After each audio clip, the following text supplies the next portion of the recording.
نحمدہ ونصلی ونسلم علی رسولہ الکریم اما بعد فاعوذ باللہ من الشیطان الرجیم بسم اللہ الرحمن الرحیم قالت الاعراب آمنا قل لم تؤمنوا ولكن قولوا اسلمنا ولما يدخل الایمان فی قلوبکم وَإِن تُطِيعُوا اللَّهَ وَرَسُولَهُ لَا يَلِتْكُم مِّنْ أَعْمَالِكُمْ شَيْئًا إِنَّ اللَّهَ غَفُورٌ رَّحِيمٌ آمَنتُ بِاللَّهِ صدق اللہ العظیم وصدق رسولہ النبی الکریم۔ اللہ رب العزت کی ذات اقدس کا بے پایہ لطف اور احسان ہے کہ جس رب کریم نے فہم شریعت کورس کی علمی، تربیتی، فکری، روحانی نشست کے اندر بیٹھنے کا اور شرکت کرنے کا موقع عنایت فرمایا۔ اللہ سے دعا ہے کہ اللہ کریم اس فہم شریعت کورس کو ہمارے لیے، ہماری نسلوں کے لیے بھی کامیابی کا باعث بنائے، آخرت کی کامیابی کی، دنیا کی کامیابی اور قبر کی کامیابی کا باعث بنائے۔ آج کی گفتگو اور لیکچر کا جو عنوان ہے وہ ہے ایمان اور اسلام، یا اسلام اور ایمان۔ بعض اوقات ایمان اور اسلام مترادف معنی میں شمار کیا جاتا ہے، یعنی ایک ہی معنی میں شمار کیا جاتا ہے۔ جو معنی اسلام کا ہے وہی معنی ایمان کا ہے، جو معنی ایمان کا ہے وہی معنی اسلام کا ہے۔ یعنی بعض اوقات اسلام اور ایمان ایک ہی معنی میں استعمال ہوتے ہیں، لیکن آج ہم اسلام اور ایمان کے معنی میں جو فرق ہے کہیں وہ آپ کے سامنے رکھنا چاہتے ہیں کہ اسلام کا کیا معنی ہے اور ایمان کا۔ بعض اوقات مترادف معنی میں ہے، ایک ہی معنی میں استعمال ہوتے ہیں، دونوں کا معنی ایک ہے، لیکن بعض اوقات اسلام کا معنی اور ہے اور ایمان کا معنی اور ہے۔ آج ہم نے اسلام اور ایمان کا معنی پڑھنا ہے کہ اسلام اور ایمان کے معنی میں فرق کیا ہے۔ اس لیے اس کے ضمن میں نے جو آیت کریمہ پڑھی ہے سورہ الحجرات کی آیت نمبر 14، جس میں اسلام اور ایمان میں فرق کیا گیا ہے۔ اللہ رب العزت نے فرمایا قالت الاعراب آمنا، اعرابیوں نے کہا۔ اعرابی کہتے ہیں عربی میں دیہاتی کو، بدو کو، یعنی جس کو ہم ان پڑھ کہتے ہیں، جن کو تہذیب نہیں ہوتی۔ تو اعرابیوں نے کہا، یعنی ایک دیہات سے گروہ آیا، انہوں نے آ کر اللہ کے رسول کی بارگاہ میں حاضری دی، کلمہ پڑھا، نماز، روزہ، حج، زکوٰۃ، جہاد، تمام جو اسلام کے ارکان تھے اس پر وہ عمل پیرا ہو گئے، لیکن کہیں ان کے دل میں ادب کی کمی رہ گئی۔ وہ کون سی کمی تھی؟ جو انہوں نے قرآن کو، نماز کو، روزے کو، حج کو، جہاد کو مقام دیا، ان کے دل میں اللہ کے محبوب کا وہ مقام نہیں تھا، کمی آ گئی۔ یعنی انہوں نے روزے، نماز، حج کو ترجیح دے دی اور اللہ کے رسول کی ذات اقدس کو دوسرے نمبر پہ، ثانوی حیثیت پہ رکھ دیا۔ یعنی پہلے نمبر پہ اولین ترجیح انہوں نے نماز، روزے، حج، زکوٰۃ کو دی، اور ثانوی حیثیت جو ہے اس نے ذات مصطفیٰ صلی اللہ علیہ وسلم کو دی۔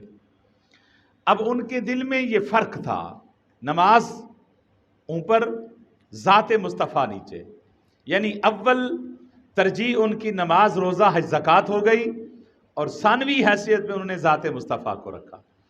اور جب ان کے دل میں یہ فرق آیا تو انہوں نے اسی کو ایمان سمجھا ہوا تھا۔ کس کو؟ روزے کو، نماز کو، حج کو، زکوٰۃ کو، جہاد کو ایمان سمجھا ہوا تھا۔ انہوں نے اسی کو ایمان سمجھ کر ایمان کا دعویٰ کر دی۔ قالت الاعراب آمنا، وہ اعرابی یعنی دیہاتی لوگ، انہوں نے کہا کہ ہم ایمان لائے. اب انہوں نے اپنے ایمان کا دعویٰ کر دیا. اب دیکھیں اللہ نے ان کے دعوے کو کس طرح رد فرمایا. اللہ رب العزت نے فرمایا قل، محبوب آپ کہیں انہیں، آپ فرمائیں. آپ کو پہلے بتایا تھا کہ قل کا معنی کیا ہے؟ کہیں. جب فاعل اعلیٰ ہوگا تو معنی بھی اس کا اعلیٰ کیا جائے گا. فاعل کے مطابق ادب کو ملحوظ خاطر رکھتے ہوئے معنی کیا جاتا ہے. فاعل کو دیکھنا پڑتا ہے کہ فاعل کون ہے، کیونکہ فاعل حضور کی ذات ہے. قل، محبوب آپ کہہ دیں. تو جب آقا علیہ الصلوۃ والسلام کہنے والے ہیں تو معنی یہ ہوگا کہ محبوب آپ فرما دیں. تو کیا فرماؤں، کیا کہوں مولا؟ فرمایا لم تؤمنوا، انہیں کہو کہ تم ایمان نہیں لائے. اعرابیوں نے کیا کہا کہ ہم ایمان لائے. وہ نمازی بھی تھے، روزے دار بھی تھے، حاجی بھی تھے، زکوٰۃ دینے والے بھی تھے. انہوں نے، اب دیکھیں نا، اللہ کے رسول کی بارگاہ میں آ کر نماز تو نہیں چھوٹ سکتی. وہ منافق بھی تھے نا، تب بھی وہ نماز باقاعدگی سے پڑھتے تھے. منافق بھی تھے تو تب بھی وہ باقاعدگی سے. آج وہ پڑھی لکھی منافقت تھی، عمل والی منافقت تھی. آج منافقت ہے وہ جہالت والی منافقت ہے. عمل بھی نہیں ہے، منافقت بھی ہے. یہ خطرناک منافقت ہے. تو انہوں نے ایمان کا دعویٰ کیا، نماز روزے حج زکوٰۃ ان کے پورے تھے. جب انہوں نے ایمان کا دعویٰ کیا تو اللہ تعالیٰ نے ان کے دعوے کو رد کر دیا. یہ قرآن ہے. آپ یہ صرف میں آپ کو الفاظ کا معنی بتا رہا ہوں، اس کی تشریح نہیں کر رہا، میں اس کی تفسیر نہیں بیان کر رہا. آپ جس مسلک کے جس مترجم کا آپ ترجمہ اٹھا لیں یہی معنی ہو کہ لم تؤمنوا، حبیب ان کو کہہ دیں کہ آپ ایمان نہیں لائے. اچھا، پھر وہ نمازی بھی تھے، روزہ رکھنے والے بھی تھے، حج زکوٰۃ جہاد کرنے والے بھی تھے. اب کیونکہ ان کی نمازیں موجود تھیں تو اللہ تعالیٰ نے ان کے اس دعوے کو ریجیکٹ فرما کے ان کی نمازوں کا ذکر بھی فرما دیا، ان کی زکاتوں کا ذکر بھی فرما دیا. فرمایا محبوب وَلَٰكِنْ قُولُوا أَسْلَمْنَا، ان کو کہیں کہ یہ ایمان کا دعویٰ تو نہ کریں، البتہ اسلام کا دعویٰ کر سکتے. یہ کہیں کہ ہم اسلام لائے، یہ ایمان لانے کا دعویٰ نہیں کر سکتے، اسلام لانے کا دعویٰ کر سکتے ہیں. اسلام لانے کا دعویٰ کیوں کر سکتے ہیں؟ کیونکہ ان کی ظاہری عمل تھے نا، ان کے پاس داڑیاں بھی تھی، امامے بھی تھے، روزے بھی تھے، حج نماز زکوٰۃ جہاد تھی. تو نماز پڑھنے والے کو کافر نہیں کہا جائے گا، نماز پڑھنے والے کو، حج کرنے والے کو کافر نہیں کہا جائے گا، مسلمان کہا جاتا ہے. فرمایا وَلَٰكِنْ قُولُوا أَسْلَمْنَا، ان کو کہیں کہ آپ اسلام کا دعویٰ کریں، یہ کہیں کہ ہم اسلام لائے، ایمان نہیں لائے. کیوں ایمان نہیں لائے؟ فرمایا کہ ان کو یہ دھوکہ ہو گیا ہے. انہوں نے سمجھ لیا ہے کہ نماز ایمان کا نام ہے، روزہ ایمان کا نام ہے، زکوٰۃ ایمان کا نام ہے، حج ایمان کا نام ہے، داڑھی رکھنا ایمان کا نام ہے. انہوں نے یہ سمجھا ہوا ہے، لیکن ان کو یہ نہیں پتا کہ اسلام ایمان نظر نہیں آتا. ایمان ظاہری چیز کا نام نہیں ہے، ایمان نظر آنے والی چیز کا نام، ایمان باطن چیز کا نام ہے. ایمان ایک پوشیدہ چیز کا نام ہے. فرمایا کہ یہ جو انہوں نے کلمہ پڑھ کے روزہ نماز حج زکوٰۃ ادا کر کے ایمان کا دعویٰ کر رہے ہیں، یہ نہیں کر سکتے، یہ اسلام کا دعویٰ کر سکتے ہیں. مولا ایمان کیا ہے؟ فرمایا وَلَمَّا يَدْخُلِ الْإِيمَانُ فِي قُلُوبِكُمْ، یہاں ایمان کی جگہ بھی بتا دی. فرمایا کہ انہوں نے اسلام قبول کیا ہے، ایمان نہیں، کیونکہ ان کے دلوں میں ایمان داخل ہی نہیں ہوا. ان کے دلوں میں ایمان، یہاں ایمان کی جگہ بھی بتا دی. فرمایا انہوں نے ظاہر کو سجایا، سمجھا کہ یہ ایمان ہے. اللہ نے فرمایا یہ ایمان نہیں ہے، یہ اسلام ہے. ایمان کیا ہوتا ہے؟ وہ دل میں ہوتا ہے. ایمان کہاں ہوتا ہے؟ دل میں ہوتا ہے. وَلَمَّا يَدْخُلِ الْإِيمَانُ فِي قُلُوبِكُمْ، ایمان تو بڑی دور کی بات ہے ان کے دل میں، ایمان تو ابھی داخل ہی نہیں ہوا، ان کے دلوں میں ایمان داخل ہی نہیں ہوا. کن کو قرآن نے کہا، کن لوگوں کو قرآن نے کہا کہ ایمان تمہارے دلوں میں داخل نہیں ہوا؟ جو نماز روزہ حج زکوٰۃ پڑھ کر ادا کر کے وہ اپنے ایمان کا دعویٰ کر رہے تھے کہ ہم ایمان لائے۔ اللہ نے فرمایا نہیں، تم ایمان نہیں لائے، تم اسلام لائے ہو، اسلام ایمان تمہارے دلوں میں داخل نہیں ہوا۔ نادانو، تم نے یہ جو سجایا ہوا ہے نا، یہ ہے اسلام، اور ایمان ہوتا ہے دل میں، اور ایمان کب آتا ہے؟ جب اولین ترجیح مصطفیٰ کی ذات کو دی جاتی ہے، جب پہلے مصطفیٰ کی ذات کو ترجیح جاتے ہیں، نماز روزہ حج زکوٰۃ ثانوی حیثیت پہ رکھ دی جاتی ہے، تو پھر وہ ایمان دل میں آ جاتا ہے۔ تو معلوم ہوا کہ ایمان کی جگہ دل ہے، اور دل میں ایمان تب آتا ہے جب ادب مصطفیٰ آ جاتا ہے، حضور کا ادب آ جاتا ہے، حضور کی غلامی آ جاتی ہے، حضور کا حیا آ جاتا ہے، تو اس دل میں اللہ تعالیٰ ایمان کی دولت عطا فرما دیتا ہے۔ اب یہ تو تھا قرآن مجید کی آیت سے اسلام اور ایمان میں فرق۔ دیکھیں نا، اسلام کو علیحدہ ذکر کر دیا، ایمان کو علیحدہ ذکر کر دیا، اسلام کی جگہ ظاہر میں رکھ دی، ایمان کی جگہ باطن میں رکھ دی۔ اب اسی آیت کے ضمن میں ایک حدیث میں آپ کے سامنے رکھنا چاہتا ہوں کہ حدیث میں بھی ایمان اور اسلام کا فرق بتایا گیا ہے، کہ حضرت یہ حدیث ہے مشکوٰۃ شریف کتاب الایمان کی، یہ پہلی حدیث ہے۔ بخاری شریف کتاب الایمان کی ایمان میں یہ دوسری حدیث ہے، مشکوٰۃ شریف میں کتاب الایمان کی یہ پہلی حدیث ہے، اور بخاری شریف میں یہ حدیث حضرت ابو ہریرہ سے راوی ہے، مروی ہے، اور مشکوٰۃ شریف میں یہ حدیث حضرت عمر بن خطاب سے مروی ہے۔ حضرت سیدنا عمر فاروق رضی اللہ تعالی عنہ فرماتے ہیں کہ ان عمر بن الخطاب رضی اللہ تعالی عنہ قال بینما نحن عند رسول اللہ صلی اللہ علیہ وسلم ذات یوم اذ طلع علینا رجل شدید بیاض الثوب و شدید سواد الشعر۔ فرمایا کہ ہم آقا علیہ السلام کی بارگاہ میں بیٹھے تھے، اور حضور ہمیں اپنا دیدار فرما رہے تھے، اور ہم پیاسے مصطفیٰ کا دیدار کر رہے تھے۔ کیسا سما ہوگا، کیسی وہ گھڑی ہوگی جب پہلی نظر ان کے روزے پہ پڑی ہوگی۔ پہلی نظر روزے پہ پڑ جائے تو بندہ اپنی حالت میں نہیں رہتا۔ تو ایمان سے بتائیں، جن کی نگاہیں چہرہ مصطفیٰ پہ پڑتی ہوں گی۔ بہت حسین تھا یوسف، جس کے حسن کو دیکھ کر مصر کی عورتوں نے انگلیاں کٹا دی، جس کے حسن کو دیکھ کر مصر کی عورتوں نے انگلیاں کٹا دی۔ تو وہ شاعر نے بھی کیا خوب کہا کہ حسن یوسف پہ کٹی مصر میں انگشت زناں، سر کٹاتے ہیں تیرے نام پہ مردان عرب یا رسول اللہ۔ یا رسول اللہ صلی اللہ علیہ وسلم، آقا وہاں عورتوں کا معاملہ تھا، بے خودی میں کٹ گئیں، یہاں عورتیں نہیں ہیں، عورت ویسے بزدل ہوتی ہے، وہ خود نہیں کاٹ سکتی۔ وَقَطَّعْنَا أَيْدِيَهُنَّ، کہ ان کی انگلیاں کٹ گئیں، انہوں نے کاٹی نہیں، ان کی انگلیاں بے خودی میں کٹ گئیں۔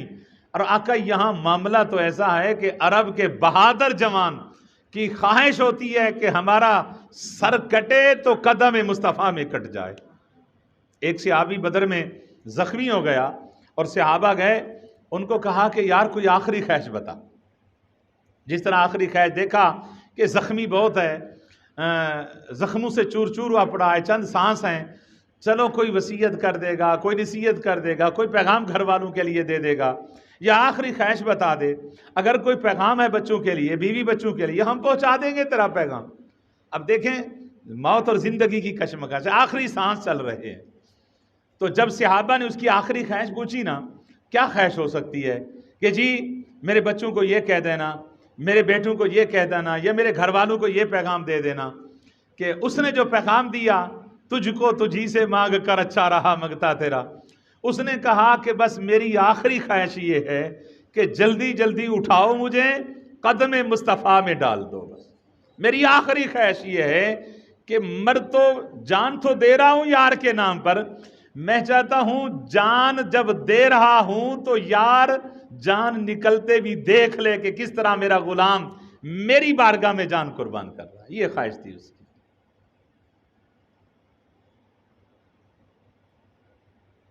حضرت سیدنا عمر فاروق رضی اللہ تعالیٰ عنہ فرماتے کہ ہم حضور کی بارگاہ میں بیٹھے تھے، آقا علیہ الصلوۃ والسلام کی بارگاہ میں بیٹھے تھے، اذ طالع، اچانک، علینا رجل، ایک مرد آیا، جوان تھا، وہ آیا، اس کی لوکیشن کیا تھی؟ شدید و بیاد سیاب، سفید رنگ کے کپڑے اس نے پہنے ہوئے تھے، شدید و سواد شعر، کہ اس کے جو بال تھے وہ انتہائی سیاہ اور گھنے بال تھے۔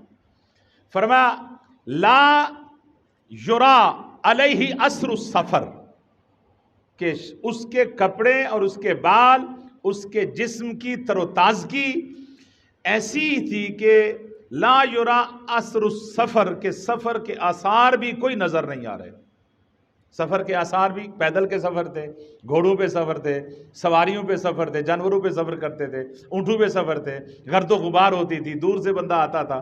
فرمایا ایسا خوبصورت لباس تھا، شکل خوبصورت تھی، تر و تازگی ایسی تھی کہ سفر کے آثار بھی نظر نہیں آ رہے تھے۔ ولا یعرفہ منا احد، اور ہم میں سے کوئی اسے جانتا بھی نہیں تھا، ہم میں سے کوئی ایک بھی اسے نہیں جانتا تھا۔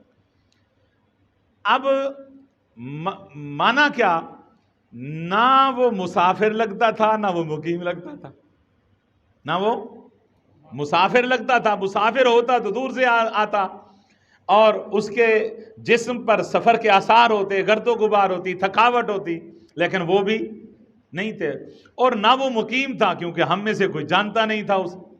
عجیب بات ہے کہ جب وہ آیا تو فرمایا حتی جلسا الی النبی صلی اللہ علیہ وسلم فاسند رکبتہ الی رکبتہ، اس نے آتے ہی آقا علیہ الصلوۃ والسلام کے ساتھ آتے ہی حضور کے سامنے بیٹھ گئے، اور بیٹھا کس انداز سے؟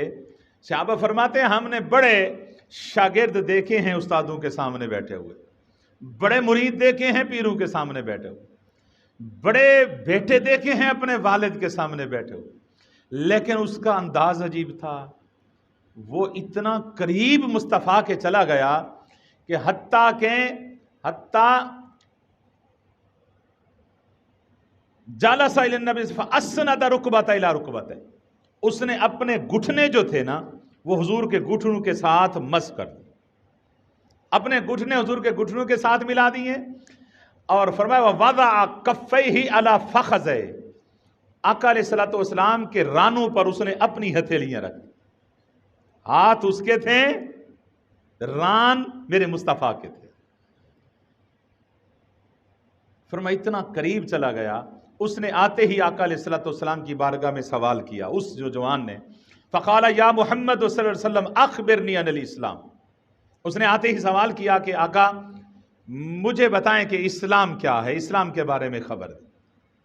آقا علیہ الصلوۃ والسلام نے فرمایا قال الاسلام ان تشہد اللہ الہ الا اللہ وان محمد رسول اللہ، کہ اسلام یہ ہے کہ تو گواہی دے اللہ کے سوا کوئی معبود نہیں اور محمد صلی اللہ علیہ وسلم اللہ کے رسول ہے، وتقیم الصلاۃ وتؤتی الزکوٰۃ وتصوم رمضان وتحج البیت ان استطاع الیہ سبیلا۔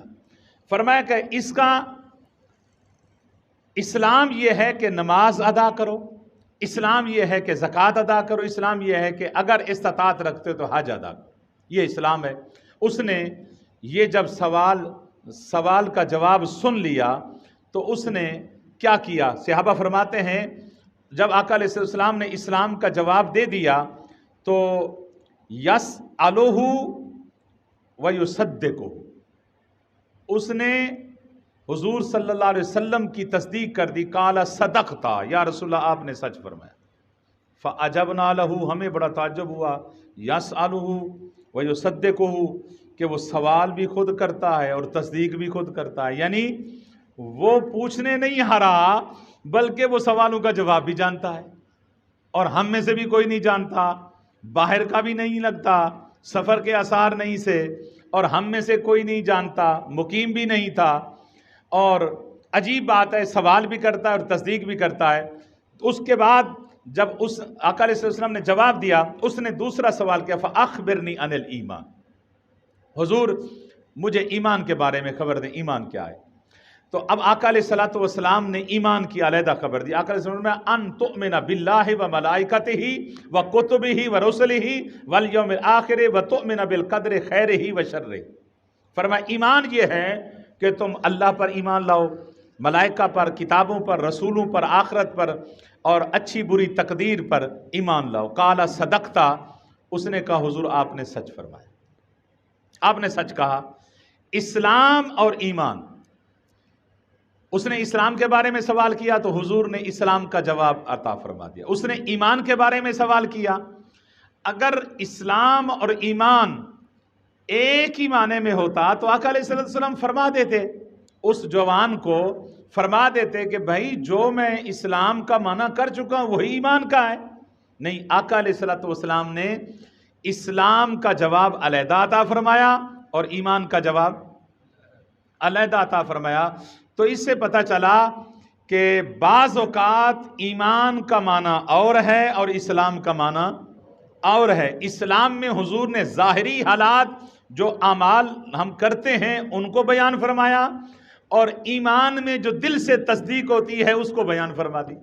دیکھیں نا، ہم نے اللہ کو نہیں دیکھا، اور ماننا جو ہے نا یہ بظاہراً ہم سے نظر بھی نہیں آ سکتا کہ کیسے ماننا ہے، دل کی تصدیق کا نام ایمان ہے۔ تو آقا علیہ السلام نے ایمان اور اسلام کا معنی بیان فرما دیا، اور پھر اس نے اور سوال کیا، اس نے کہا کہ فَأَخْبِرْنِي عَنِ الْإِحْسَانِ، حضور مجھے احسان کے بارے میں بتائیں۔ قال، حضور نے فرمایا ان تعبد اللہ کأنک ترا، کہ احسان یہ ہے کہ تو اللہ کی عبادت اس طریقے سے کرے کہ کأنک ترا، گویا کہ تو رب کو دیکھ رہا ہے۔ اس طریقے سے عبادت کرو گویا کہ رب کو دیکھ رہا ہو۔ فَإِن لَمْ تَكُنْ تَرَا فَإِنَّهُ يَرَاكَ، اگر یہ ممکن نہیں ہے کہ تم رب کو نہیں دیکھ سکتے، یعنی امر تمہاری پہنچ یا تمہاری معرفت ادراک اتنی نہیں ہے کہ رب کے جلوے نہیں دیکھ سکتے، کم از کم اتنا تو خیال رکھو کہ وہ تو ہمیں دیکھ رہا ہے۔ اس نظریے سے آج بھی اگر یہی کیفیت عبادت میں کر دی جائے تو عبادت کی لذت بھی اور ہوگی، عمل کا اخلاص کا جذبہ بھی کچھ اور ہوگا۔ اگر یہ بندہ نیت کر لے کہ میں رب کو دیکھ رہا ہوں، اگر یہ نہ ہو سکے تو رب مجھے دیکھ رہا ہے۔ دیکھیں نا، آج ایک پولیس والا دیکھ رہا ہو، کوئی ٹریفک کی خلاف ورزی نہیں کرتا کہ چلان ہو جائے گا، ہاں جی جرمانہ ہو جائے گا، جرمانہ بھرنا پڑ جائے گا، تو ایک پولیس والے کے سامنے کوئی خلاف ورزی نہیں کر سکتا۔ اگر یہ نظریہ بن جائے کہ رب ہمیں دیکھ رہا ہے تو عبادت کی کتنی لذت آئے گی، سجدوں کا کتنا مزہ آئے گا، عمل کا کتنا لطف آئے گا۔ تو آقا علیہ السلام نے فرمایا عبادت یہ ہے، احسان یہ ہے کہ اللہ کی عبادت کرو اس نظریے سے کہ گویا کہ تم دیکھ رہے ہو، اگر یہ نہیں ہے کہ وہ تجھے دیکھ رہا ہے۔ قال فأخبرنی عن الساعہ، اور اس نے پھر سوال کیا، حضور قیامت کے بارے میں بتائیں، قیامت کب ہوگی؟ قال، اب یہاں یہ اگلا جملہ آقا علیہ السلام کا یہ بڑا دلچسپ اور بڑا ایمان افروز ہے، اور یہ علم سے بھی تعلق رکھتا ہے۔ اس نے آقا علیہ السلام نے فرمایا قال مل مسئول عنہا بأعلم من السائل، حضور نے فرمایا کہ اس سوال کرنے والے مسئول، یعنی مسئول وہ ہوتا ہے جس سے سوال ہو رہا ہے، مسئول حضور تھے، سائل کون تھا؟ وہ جوان تھا، وہ بندہ تھا جو سوال کر رہا تھا آنے والا۔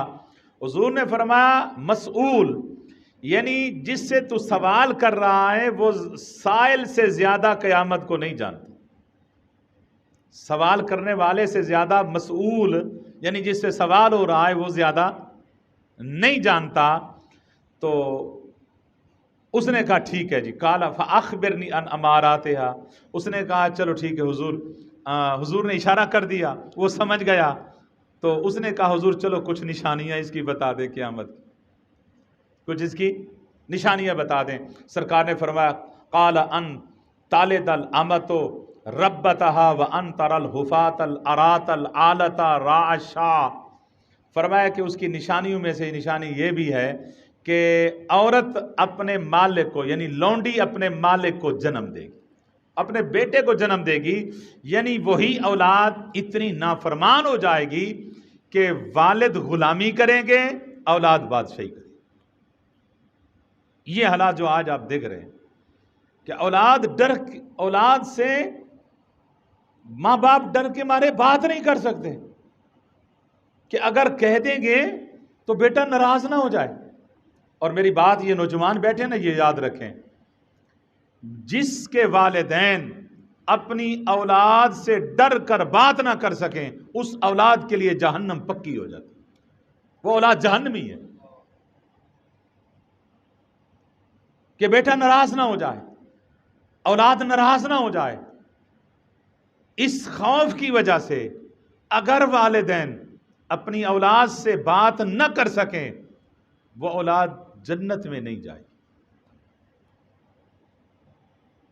حضور نے نشانی بتائی قیامت، فرمایا کہ اپنے آقا کو جنم دے گی عورت، اور حضور نے فرمایا ننگے پاؤں ننگے بدن بکریاں چرانے والے، وہ اعلیٰ محلات میں رہ کر اپنی دولت پہ فخر کر رہے ہو۔ یہ حضور نے نشانیاں بتا دی 1400 سال پہلے، آج وہی ہو رہا ہے۔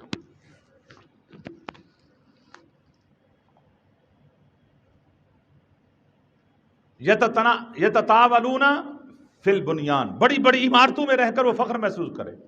ثم قال ثم انطلق، راوی کہتے ہیں کہ وہ چلا گیا۔ وہ نوجوان راوی کون تھے ذرا بتائیں مجھے، اس حدیث کے راوی کون تھے؟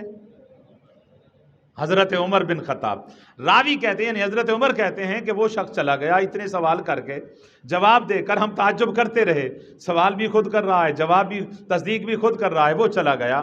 فلبثت ملیا، حضرت عمر فرماتے ہیں کچھ دیر میں ٹھہرا، اور اس کے بعد آقا علیہ الصلوۃ والسلام نے فرمایا قال لی یا عمر، حضور نے فرمایا اے عمر اتدری من السائل، اس سائل کو جانتا ہے، جس نے سوال کیا اس کو تو جانتا ہے؟ تو قل، تو حضرت عمر فاروق نے عرض کیا اللہ ورسولہ اعلم، کہ حضور میں نہیں جانتا، اللہ جانتا ہے یا اس کا رسول جانتا ہے۔ یہاں یہ لفظ حدیث پاک میں ہے اللہ، صحابہ کا طرز تکلم دیکھیں مصطفیٰ کی بارگاہ میں کیسے کر، اللہ ورسولہ اعلم، اللہ بہتر جانتا ہے یا اس کا، وہ اللہ کے ساتھ رسول کو ملاتے تھے، اللہ کے ساتھ حضور کی ذات کو ملاتے تھے۔ جو 1400 سال پہلے، یہ بڑے دکھ سے یہ جملہ بول رہا ہوں، 1400 سال پہلے جو صحابہ کے لیے کلمات اور جملے عین ایمان تھے، آج کے دور میں امت کے لیے شرک بنتے جا رہے ہیں، بدعت بنتے جا رہے ہیں۔ اللہ کی عزت کی قسم، جو کچھ میں نے اپنے اساتذہ سے پڑھا اور آج تک ہم نے اپنا مطالعہ کیا اور پڑھایا، مجھے کوئی ایسی ایک حدیث نہیں ملی کہیں صحابی نے اکیلے کہا ہو اللہ جانتا ہے، اکیلا صحابی نے اللہ کا نام لیا ہو، اکیلے صحابی نے اللہ کا نام لیا کہ اللہ عالم، اللہ بہتر جانتا ہے، ایک ضعیف حدیث میں بھی نہیں ملے گا آپ کہ صحابی نے یہ کہا ہو، کہ جس طرح دیکھیں نا ہماری ایک عادت بن گئی ہے کہ ہم کہہ دیتے ہیں کہ واللہ عالم جی، اللہ بہتر جانتا ہے، ہم کہہ دیتے ہیں نا اللہ بہتر جانتا ہے جی، یہ جملہ صحابہ کا جملہ نہیں ہے، بلکہ اگر میں یہ کہوں تو بجا ہوگا یہ جملہ اہل ایمان کا جملہ نہیں ہے۔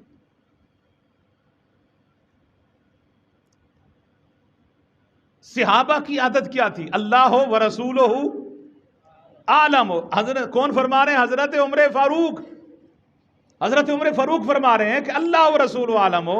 یہاں سے یہ بھی پتا چلا کہ عمر بھی جانتے تھے، یہ جس کو ہم نہیں جانتے مصطفیٰ جانتے ہیں، جس کو ہم نہیں جانتے۔ تو اس کا اگر میں آپ کی زبان میں آپ کی ترجمانی کرتے ہوئے اس کا معنی کروں تو یوں ہوگا، عمر نے کہا ہوگا حضور کی بارگاہ میں، حضور آدھا گھنٹہ وہ آپ کے ساتھ دو زانو ہو کے دامن پھیلا کے خیرات مانگتا رہا، آپ اس کا دامن بھرتے رہے، پوچھتے ہم سے ہیں کہ وہ کون ہے، پوچھتے ہم سے ہیں وہ کون ہے، آپ کہیں گے کہ کہاں لکھا ہے؟ بھئی یہی تو جملہ ہے، اللہ ورسولہ عالم کا معنی کیا ہے؟ اللہ جانے یا اس کا رسول جانے۔ جب بھی یہ صحابہ کی عادت تھی، یہ صحابہ کی یہ ذہن میں بٹھا لیں نوجوان کی عادت تھی، یہ صحابہ کی یہ ذہن میں بٹھا لیں نوجوان اپنے ذہن میں، جس راستے پہ چل رہے ہو نا، جو عقیدہ ہمارے بزرگوں نے ہمیں دیا ہے، اللہ کی عزت کی قسم وہ عین صحابہ کا عقیدہ، وہی عقیدہ ہے جو صحابہ کا عقیدہ۔ آپ اپنے عقائد کو دیکھیں، صحابہ کرام کے عقائد کو دیکھیں، آپ کو ہر عقیدہ صحابی کا عقیدہ ملے گا۔ ہم یہی کہتے ہیں نا اللہ رسول جانے، اور صحابہ کرام دیکھیں نا، ہم کسی کو رخصت کرتے ہیں، ہم کہہ دیتے ہیں فی امان اللہ، جاؤ جی اللہ کی امان ہو، خدا حافظ کہہ دیتے ہیں جی، اللہ حافظ ہو۔ یہ صحابہ کا جملہ نہیں ہے۔ صحابہ کسی کو رخصت کرتے تھے نا، وہ کہتے تھے فی امان اللہ و رسول، جاؤ اللہ اور رسول کی امان میں چلے۔ رسول اللہ کے ساتھ رسول کو ملانا یہ عین ایمان ہے۔ وہ کسی شاعر نے نا، مجھے نہیں پتا یہ کس کا شعر ہے، مفتی صاحب قبلہ شاید جانتے ہوں گے، کہ اس نے سچ کہا ہے، قرآن پڑھا ہوا تھا، اس نے قرآن کو دیکھ کر کہا ہک ہے ہک ہے ہک ہے، ہک ہے ہک ہے ہک ہے، جڑا ہک کو ڈو کر جانے او کافر مشرک ہے۔ اللہ ملا رہا ہے، ہم کیوں علیحدہ کرنا چاہتے ہیں بھائی؟ کس کو کیا اتھارٹی ہے کہ اللہ رسول کے ملائے ہوئے کو جدا کر دیں؟ صحابہ ملاتے تھے۔ آقا علیہ السلام حجۃ الوداع کے دن نہ کھڑے، آقا علیہ السلام نے فرمایا اس دن کو جانتے ہو؟ اب ادب دیکھیں صحابہ کا کیا ہے، اس دن کو جانتے ہو؟ حج کون سے دن کو ہوتا ہے جی؟ 9 ذی الحج کو۔ صحابہ حج کر رہے ہیں آقا علیہ السلام کے ساتھ، جانتے تھے نا 9 ذی الحج ہے؟ دیکھیں نا حضور سوال کر رہے ہیں اس دن کو جانتے ہو؟ صحابہ آج کل کا کوئی مسلمان ہوتا کیا کہتا؟ دیکھیں جی میں سوال کروں، آج کے دن کو جانتے ہو؟ آپ میں سے کوئی ہے جو چپ کر کے بیٹھے گا؟ میں نے آپ سے پوچھا کہ حج کا کون سا دن ہے، آپ نے بتایا 9 ذی الحج۔ آج کا کون سا دن ہے؟ ہفتہ ہے، آپ نے بتا دیا۔ اب دیکھیں صحابہ اور مصطفیٰ کے درمیان جو ادب خاطر ملوز ہوتا تھا صحابہ کا، وہ دیکھیں کیا تھا۔ حضور نے فرمایا اس دن کو جانتے ہو؟ 9 ذی الحج کا دن ہے، جمعے کا دن ہے۔ صحابہ نے کیا کیا؟ اللہ و رسولہ عالم۔ حضور نے فرمایا اس شہر کو جانتے ہو؟ شہر مکہ کی طرف اشارہ کیا، مکہ میں کھڑے۔ صحابہ نے نہیں کہا حضور شہر مکہ ہے، صحابہ نے کیا کہا؟ بولے میرے ساتھ، بولے زور سے بولے، یہ جملہ رٹ لیں۔ قبر میں جانا ہے، قبر میں سوال ہوگا ما کنت تقول۔ یہ مفتی صاحب قبلہ بیٹھے ہیں کہ جب کانا یکون کا باغ کا کوئی سیگا مضارع پہ داخل ہو جائے اس کو ماضی کے معنی میں کر دیتا ہے۔ فرمایا ما کنت تقول، تقول ماضی ہے، کنت کانا یکون کا باغ کا ماضی کا سیگا آ گیا ہے، اس کو ماضی کے معنی میں کر رہا ہے۔ ما کنت تقول، قبر میں فرشتے یہ نہیں کہیں گے بتاؤ اس محبوب کے بارے میں کیا کہتے ہو، یہ سوال نہیں ہوگا۔ سوال کیا ہوگا؟ بولیں کیا کہتے تھے ماضی میں؟ ما کنت تقول، بتائیں کیا کہتے تھے۔ آج رٹ لینا، تو جب فرشتے کہیں گے تو اللہ کی عزت کی قسم ہم کہہ دیں گے کہ مر کے پہنچا ہوں یہاں اس دل ربا کے واسطے۔ کہہ دینا ہمیں فکر کب تھی کیا تھی رکوع کی، ہمیں فکر کیا تھی رکوع کی، ہمیں ہوش کیا تھا سجدے کا، تیرے نقش پا کی تلاش تھی جو جھکا رہا میں نماز میں۔ تو ما کنت تقول فی حق ھذا الرجل، آقا علیہ الصلوۃ والسلام سے جب بھی صحابہ نے پوچھا اور صحابہ نے جواب کیا دیا؟ اللہ و رسول۔ حضور نے فرمایا اس گھر کو جانتے ہو؟ حضور نے بیت اللہ کی طرف اشارہ کیا، سامنے بیت اللہ ہے، سامنے بیت اللہ۔ حضور نے فرمایا اس گھر کو جانتے ہو؟ کہا اللہ و رسولہ عالم ہو۔ یار کسی نے صحابی سے پوچھا تو ہوگا صحابہ سے، یار تم اس دن کو نہیں جانتے، آج کے دن کو نہیں جانتے، آج کے اس مکہ شہر کو نہیں جانتے، اللہ کے گھر کو نہیں جانتے، کیا کر رہے ہو؟ صحابہ کا عقیدہ دیکھیں، صحابہ نے کہا ہم تو جانتے تھے کہ آج 9 ذی الحج کا دن ہے، جمعے کا دن ہے، یہ بھی جانتے تھے یہ شہر مکہ ہے، یہ بھی جانتے تھے کہ یہ کعبۃ اللہ ہے، لیکن یہ تو نہیں پتا تھا کہ یار کی مرضی کیا ہے، حبیب کی مرضی کیا ہے۔ صحابہ نے فرمایا اللہ کی عزت کی قسم ہم کہتے جمعے کا دن ہے، حضور کہتے نہیں جمعے کا دن نہیں ہے فلاں دن ہے، تو وہ دن بن جاتا جو مصطفیٰ فرما دیتا۔ یہ صحابہ کا عقیدہ تھا۔ صحابہ جب بھی اپنی لا علمی کا اظہار کرتے وہ یہ کہتے تھے کہ اللہ و رسولہ عالم ہو۔ اب یہاں وہ بندہ عمر نہیں جانتا، عمر خود کہہ رہے ہیں آقا میں نہیں جانتا، اور اپنے لا علمی کا اظہار اس انداز میں نہیں کیا حضور میں نہیں جانتا، کہا حضور اللہ و رسولہ عالم، اللہ اس کا رسول بہتر جانتا۔ آقا علیہ السلام نے فرمایا اللہ و رسول عالم فإنہ جبریل، حضور صلی اللہ علیہ وسلم نے فرمایا قال فإنہ جبرائیل، فرمایا عمر وہی جبریل تھا، یہ جبرائیل تھا۔ اس کا مقصد ہے کہ مصطفیٰ حضور نے یہ اشارہ کر دیا کہ فرمایا جبریل جتنا مرضی ہے بھیس بدل کے آؤ، پڑھنے والے پڑھ لیتے ہیں پانی پر لکھی ہوئی تحریر ہوا کی۔ فرمایا ہوا اگر کوئی تحریر پانی پہ لکھ دے وہ بھی پڑھنے والا پڑھ لیتا ہے۔ بابا یہ تو حضور کی ذات ہے نا، اللہ کی عزت کی قسم، یہ تو حضور کے غلاموں کی شانیں ہیں، وہ پڑھتے نہیں ہیں بلکہ پڑھوا بھی جانتے ہیں۔ حضرت عمر نے خط لکھا تھا نا دریا کو، پڑھوانے والا لکھنے والا عمر ہو تو پھر دریا بھی پڑھتے ہیں، یہ شان ہے خدمتگاروں کی۔ سرکار کا عالم کیا ہوگا؟ حضور نے فرمایا فإنہ جبرائیل، وہ جبرائیل تھا۔ اب اچھا یہاں ایک اور بات میں آپ کو بہت اہم عرض کرنا چاہتا ہوں، وہ یہ کہ جبریل نور ہے یا بشر ہے؟ جبریل نور ہے، جبریل قرآن میں ہے کہ رشتے نوری مخلوق ہیں، جبریل نور ہے، اور ایسا آیا کیا بن کر تھا؟ نور بن کر آیا تھا یا بشر بن کر آیا؟ صحابہ فرماتے ہیں رجل، بہت نوجوان مرد بن کے آیا تھا، اس کے بال بھی تھے، اس کا چہرہ بھی تھا، وہ زبان سے سوال بھی کر رہا ہے۔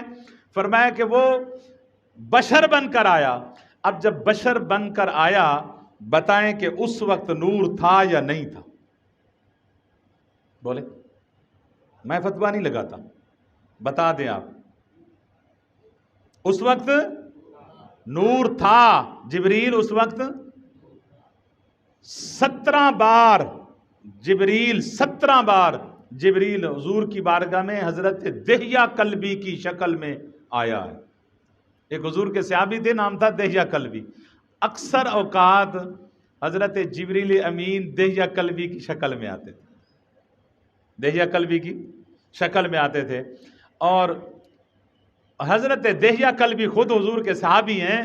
حضرت دہیہ کلبی کی یہ عادت تھی کہ جب بھی حضور کی بارگاہ میں آتے تو کوئی نہ کوئی شے جیب میں لے کر رکھ کے آتے حسنین کریمین کے لیے، حضور کے نوازوں کے لیے، حضور کے چھوٹے چھوٹے نوازے تھے، تو آ کر بیٹھ جاتے، ان کی عادت تھی، آ کر بیٹھ جاتے تو جو ہی حسنین کریمین کی نگاہ پڑتی، حسن دیکھتے تو حسین کو بلا لیتے، حسین دیکھتے تو حسن کو بلا لیتے۔ بھائی جان آئیں، چچا آیا ہوا ہے، تو دونوں آتے، ایک کندھے سے ایک نواسا پکڑ لیتا، دوسرے کندھے سے دوسرا نواسا نیچے لٹا دیتے اور جیب سے چیزی نکال کے بھاگ جاتے۔ یہ حضرت حسنین کریمین کی عادت بنی ہوئی تھی۔ کس کے ساتھ یہ کرتے تھے؟ دہیہ کلبی کے ساتھ۔ اور ایک دن ایسا ہوا جبریل دہیہ کلبی کی شکل میں آیا، حسنین کریمین کی نگاہ پڑ گئی۔ امام حسن نے بلایا، بھائی جان چچا جان آئے ہوئے ہیں، چچا دہیہ آئے ہوئے ہیں۔ یہ نہیں جانتے تھے کہ یہ چچا دہیہ نہیں ہے، یہ تو جبریل ہے۔ دوڑے، ایک نے آ کر ایک کندھے سے پکڑا، دوسرے نے دوسرے کندھے سے، نیچے گرایا، جیب میں ہاتھ ڈالا تو کچھ بھی نہیں تھا۔ جبریل سمجھ گئے کہ دہیہ کلبی کی شکل میں آیا ہوں۔ حضور نے فرمایا جبریل دیکھ لیا ہے نا شکل تبدیل کرنے کا، دہیہ کی عادت تھی، تو وہ جبریل تھا۔ یہ مصطفیٰ کے در کا خادم خاص ہے۔ جبریل کون ہے؟ حضور کے در کا خادم خاص ہے۔ اس خادم خاص کی طاقت بتا رہا ہوں۔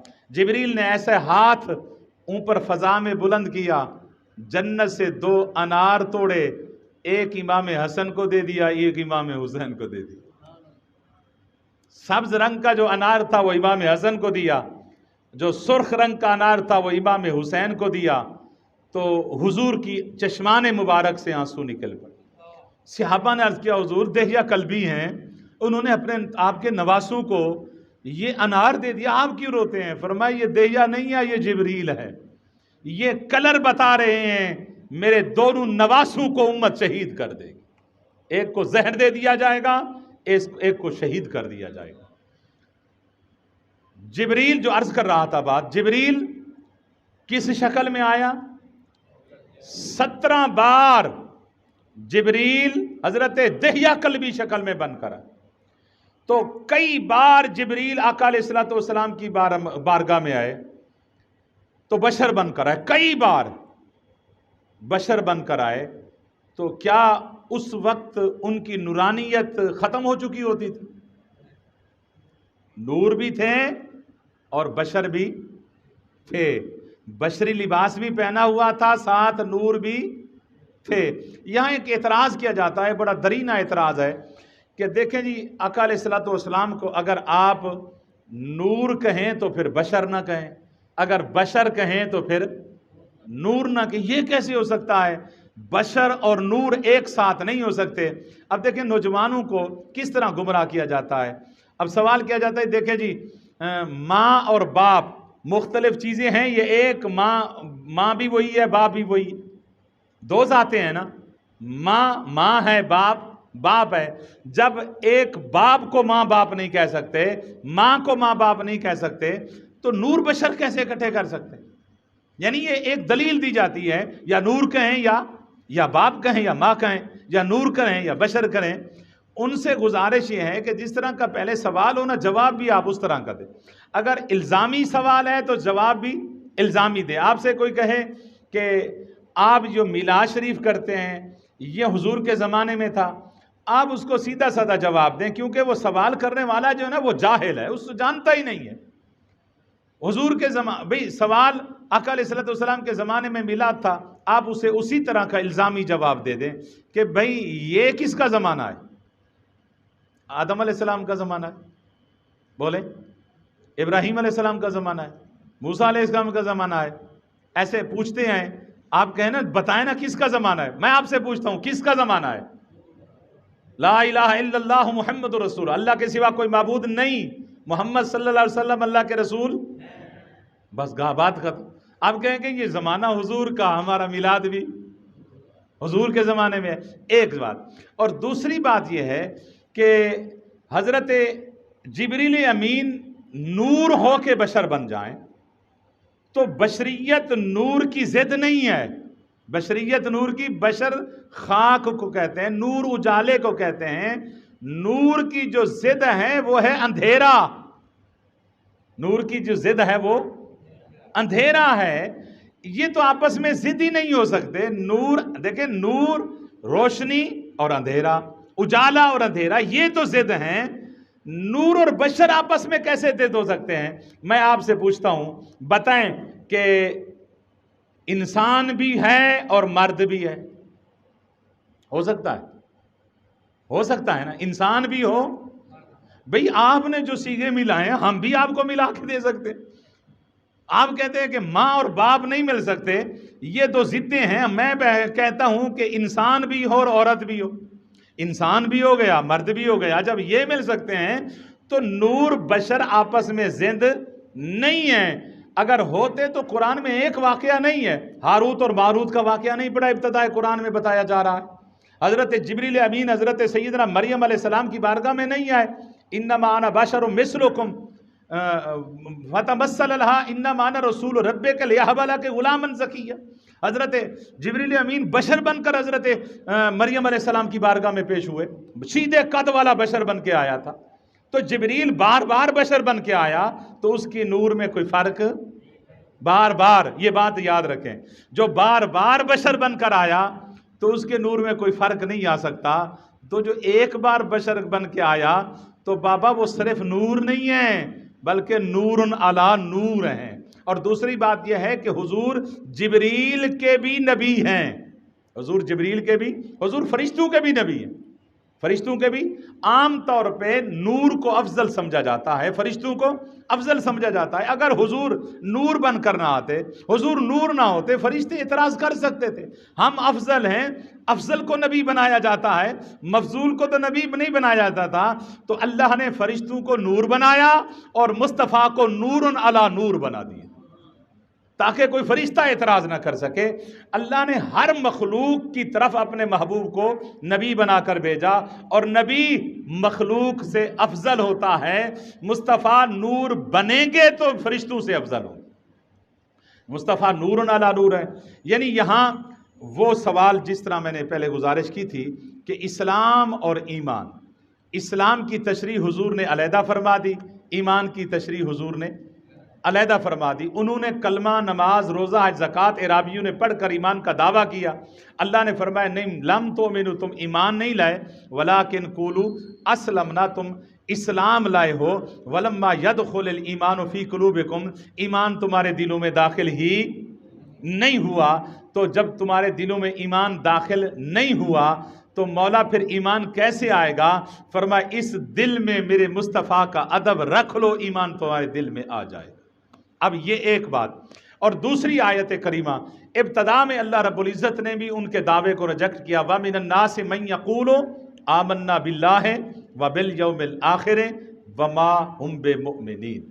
منافقین کے بارے میں یہ آیت کریمہ نازل ہوئی، منافقین کے بارے میں جنہوں نے دعویٰ کیا تھا آمنا باللہ، ہم اللہ کو مانتے ہیں، ہم آخرت کو مانتے ہیں۔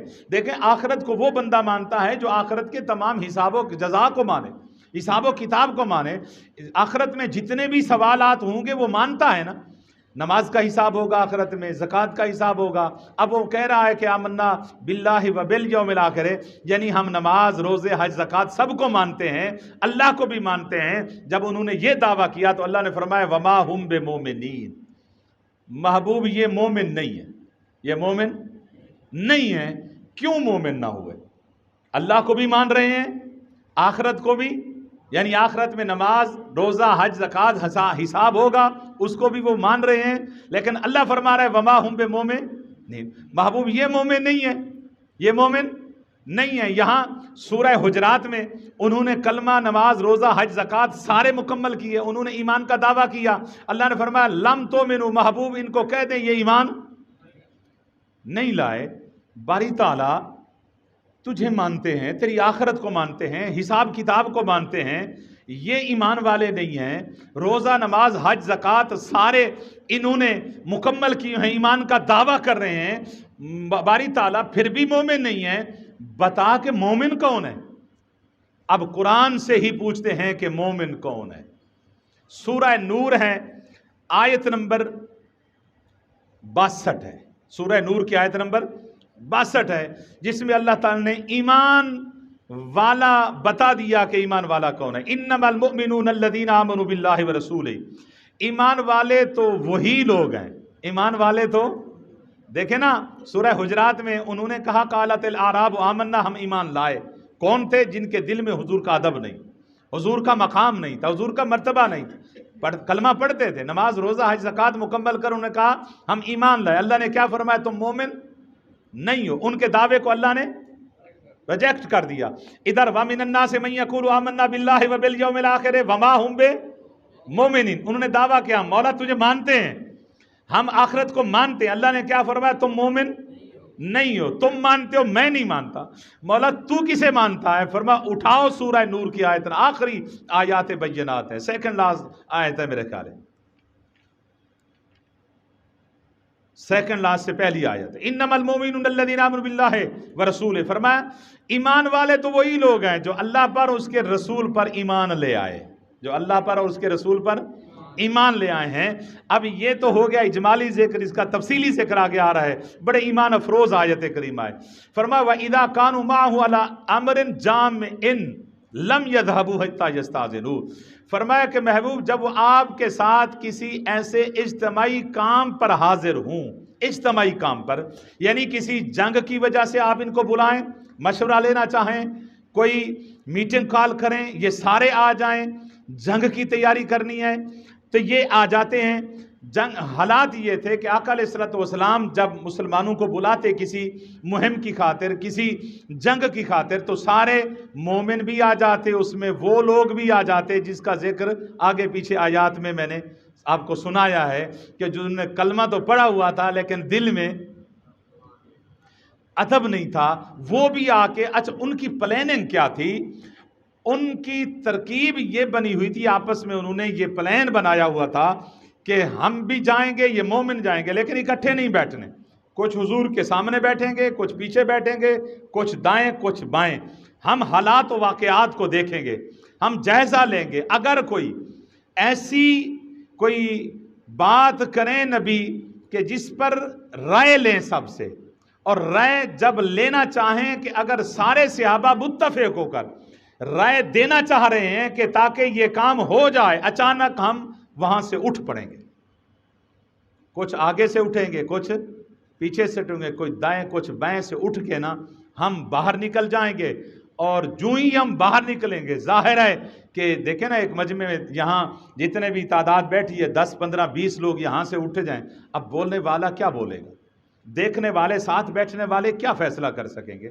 وہ چاہتے تھے کہ کوئی یہ فیصلہ نہ کر پائیں، کوئی اسلام کی غلبے کے لیے، دین کے غلبے کے لیے یہ کوئی فیصلہ نہ کر پائیں۔ یہ وہ لوگ تھے جو کلمہ پڑھا ہوا تھا، جنہوں نماز بھی پڑھتے تھے، روزے بھی رکھتے تھے، اس لیے تو آ جاتے تھے، وہ آ کر بیٹھتے، جو ہی حضور کوئی فیصلہ کرنا چاہتے ہیں تو وہ اٹھ کر چلے جاتے۔ اب اللہ نے کیا فرمایا؟ محبوب ایمان والے وہ ہیں جو آ جاتے ہیں، اور آ کر محبوب کسی اجتماعی کام کی خاطر آ تو جاتے ہیں، لیکن لم یذهبوا حتی یستاذنوا، ایمان والا وہ ہوتا ہے جب تک آپ سے اجازت نہ لے وہ نہیں اٹھ سکتا، آپ سے اجازت نہ لے نہیں جائے گا، وہ اجازت کے بغیر کبھی ایمان والا نہیں جائے گا۔ اب کیا معنی ہوا؟ جو اٹھ کے بغیر اجازت کے جا رہے ہیں یہ مومن بولیں، یہ مومن؟ قرآن نے ڈکلیئر کر دیا کہ ایمان والا کون ہے۔ یہ سورہ نور آیت نمبر 62 ہے۔ فرمایا لم یذهبوا حتی یستاذنوا، فرمایا اس وقت تک ایمان والا نہیں جائے گا، یستاذنوا یہاں تک کہ آپ سے اجازت نہ لے۔ اب اگلی آیت اگلا الفاظ سنیں، ان الذین یستاذنونک، محبوب جو وہ لوگ جو آپ سے اجازت مانگتے ہیں، وہ لوگ جو آپ کی اجازت کے ساتھ جاتے ہیں، ہم کہتے ہیں اولئک الذین یؤمنون باللہ ورسولہ، یہی مومن ہیں جو آپ سے کلمہ نماز روزہ حج زکوٰۃ نماز ادا کی، حضور کا ادب نہیں تھا، ایمان کا دعویٰ کیا، اللہ نے فرمایا تم مومن نہیں ہو۔ انہوں نے اللہ کو مانا، آخرت کو مانا، دعویٰ کیا، اللہ نے فرمایا تم مومن نہیں ہو۔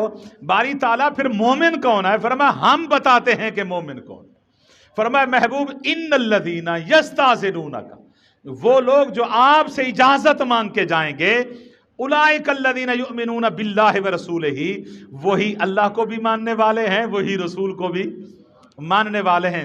اس سے اگلے الفاظ سنیں پھر، فرمایا محبوب فَإِذَا اسْتَأْذَنُوكَ لِبَعْضِ شَأْنِهِمْ فَأْذَن لِمَنْ شِئْتَ مِنْهُمْ، کہ حبیب بے شک جو لوگ آپ ہی کو حاکم مرجع سمجھ کر آپ سے اجازت طلب کرتے ہیں، جو آپ کو ہی مرجع سمجھ کر آپ سے اجازت مانگتے ہیں کسی ایمرجنسی کی خاطر، یعنی بیٹھے تھے اور آپ نے بلایا، وہ بیٹھے ہیں، جب تک اجازت نہیں لیں گے وہ نہیں جائیں گے۔ اچانک اسی دوران کوئی پیچھے پیغام آ جاتا ہے گھر والوں کی طرف سے کہ بھی وہاں کوئی بیمار ہو گیا، کوئی بخار ہو گیا، کوئی حادثہ ہو گیا خدا نخواستہ، کوئی مر گیا، ان کی ماں مر گئی، باپ مر گیا، کوئی رشتہ دار مر گیا، آ گئے، ان کو جب اطلاع ملی تو وہ آپ سے اجازت کے بغیر نہیں جائیں گے، وہ اجازت لیں گے۔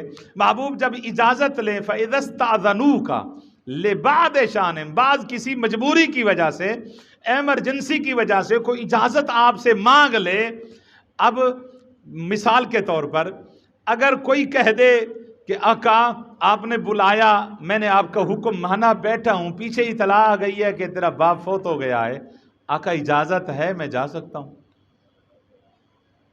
کسی نے کہا آقا میری ماں فوت ہو گئی ہے، اب اجازت دیں میں جا سکتا ہوں. کسی نے کہا میرا بیٹا فوت ہو گیا ہے, آپ اجازت دیں میں جا سکتا ہوں. اب چاہیے کیا تھا, اللہ فرما دیتا محبوب یہ بیٹھے تو آپ کی خاطر ہیں نا, آپ کی اجازت کے بغیر بھی نہیں جا رہے, آپ اجازت دیں گے تو یہ پھر جائیں گے, ورنہ یہ بیٹھے رہیں گے. اب کیونکہ مجبوری اتنی ہے کہ بیٹا بیمار ہے, ماں بیمار ہے, باپ بیمار ہے, یا کوئی مر گیا ہے, محبوب اب اجازت جو مانگ رہے ہیں آپ ان کو اجازت دے دیں. چاہیے تو یہ تھا نا اللہ سفارش فرما دیتا محبوب آپ کی اجازت کے بغیر تو نہیں اٹھ سکتے, آپ سے اجازت بھی طلب کر رہے ہیں. میں نے کہا کہ یار سے اجازت لو, یہ مانگ رہے ہیں میرے حکم کے مطابق, یہ اجازت طلب کر رہے ہیں, اب اجازت دے دیں. اللہ سفارش فرما دیتا, اللہ کی عزت کی قسم نہیں. اللہ نے فرمایا محبوب اگر ہوتا کلیم کی امت اجازت مانگتی, میں کہہ سکتا تھا کہ کلیم اجازت دے دو. اگر بیٹا ہوتا ذبی اور کوئی امت اجازت مانگتی, میں کہہ سکتا تھا, میں کہہ دیتا کہ اے اسماعیل اجازت دے دو, ابراہیم اجازت دے دو. فرمایا محبوب وہ اور تھے, آپ اور ہیں. محبوب یہ آپ کی بارگاہ میں بیٹھے ہیں, ایمرجنسی ہے, باپ فوت ہو گیا, بیٹا فوت ہو گیا, کوئی ایسا ایمرجنسی کام پڑ گیا, اجازت مانگتے ہیں. محبوب فاضل لمن شئت منہم, محبوب یہ آپ کی مرضی ہے, انہیں اجازت دیں آپ کی مرضی, اجازت نہ دیں آپ کی. باری تعالیٰ پیچھے باپ فوت ہو گیا ہے, فرمایا ان کا باپ مر گیا ہے, ہمیں کوئی مجبوری نہیں ہے. ان اللہ علی کل شیء قدیر, میں قادر مطلق ہوں, مجھے کوئی دکھ نہیں ہے. میں حکم دیتا ہوں کہ محبوب آپ کی مرضی چلے گی, میں رب کہتا ہوں آپ کی مرضی ہے. یہ قرآن ہے. فرمایا محبوب آپ کی مرضی, انہیں اجازت دیں یا نہ دیں. ان کے باپوں کا مالک بھی آپ کو بنایا ہے, ان کے گھر والوں کا مالک بھی آپ کو بنایا ہے, ان کے ایمان کا مالک بھی آپ کو بنایا. اور اگلے الفاظ سنیں, اس سے آگے چلے تو اللہ رب العزت نے فرمایا محبوب اگر اجازت آپ اپنی مرضی سے دے دیں, اپنی مرضی سے. وہ جملہ میں ایک کتاب میں پڑھ رہا تھا, تو آج کل تو اس پہ پابندی لگ گئی ہے, لیکن جب جل گیا کھیت برسا می تو کس کام کا, کہ دل اجڑ گئے, دلوں میں نفرتیں آ گئی, نبی کی نفرت آ گئی, نبی کا بغض آ گیا.